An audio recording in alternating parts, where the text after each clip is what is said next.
A woman lost her husband, yet the moment of his death is used as people's phone backgrounds, memes, t-shirts, bandanas. And I've heard the moment of his death referred to as badass, brave, and patriotic. Hell, the moment of this man's death is depicted in a painting that is hanging in the grand foyer of the White House. And Helen Compatore's husband, Corey, was a volunteer fire chief, and he died shielding his wife and daughters at the Butler, Pennsylvania rally 2 years ago. And that's when a 20-year-old gunman opened fire from a rooftop and allegedly grazed Trump's ear. And this week, on the anniversary, Helen sat down with News Nation and said, quote, "I believe it was an inside job. Inside the government, somewhere." I believe it was inside. It was an inside job inside the government. Now, she stopped short of saying there was a second shooter or anything like that, but she did say that she believes the shooter was working with somebody. She was asked if she'd seen any evidence about this, and her answer was that she's been told things.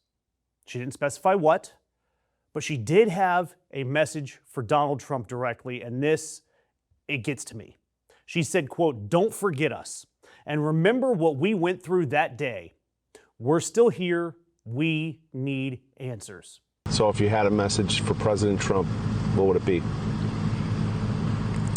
Just to don't forget us and remember what we went through that day. You know, we're still here and we need answers. And sadly, that sounds like an unanswered plea, more than a reminder. It sounds like the Compatore family is being treated like they were an inconvenient piece of collateral damage. And look, I've told you this before, I'm not the conspiracy guy. I'm not telling you that this was staged. But I'm also not telling you that she is wrong. And this will not go away. And it's not just Helen's suspicion, because there is an Inspector General report that's out there, a real government document that found that the Secret Service missed over 100 radio transmissions from local police about a suspicious guy with a rangefinder and a rifle. That is failure documented by the government. Was it intentional? I don't know.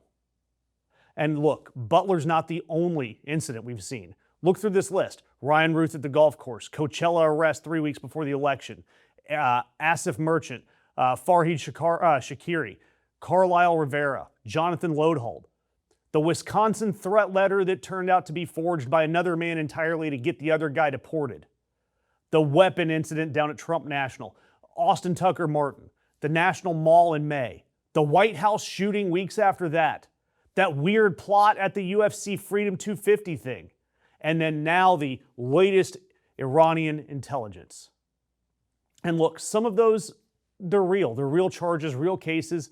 We've seen a couple of real convictions. But others got a headline, maybe a booking photo, and then nothing. No evidence shown, no trials we've heard about, no follow-up of any kind, just the brave president was a target, and on to the next fundraising email.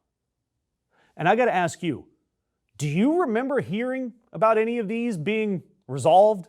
Do you remember any of that? Have you heard of any of it? I'm serious. Drop it in the comments if you remember any of those incidents with a single follow-up. Because when I went looking, I came up really empty. And this is the part that doesn't add up in this whole thing.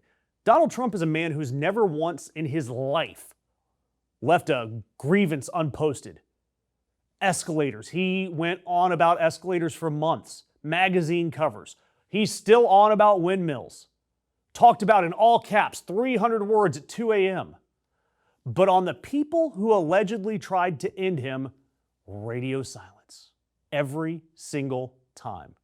This president brags about everything, and yet he has nothing to say about the thing that presidents usually can't stop worrying about. Every murky incident becomes a security budget line, a rally applause line, a reason to build that bunker ballroom. And never ever do we get a released file, Epstein or otherwise. And what really bothers me isn't whether Helen's theory is right. It's that 2 years, The honest, boring, bureaucratic answers still haven't been given. Not the basics.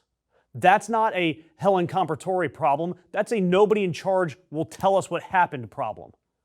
Look, I talked about how Tucker Carlson and Dan Bongino went after each other about a month ago, the two of them calling each other out and saying that they were liars over whether or not Trump personally shut down the investigation.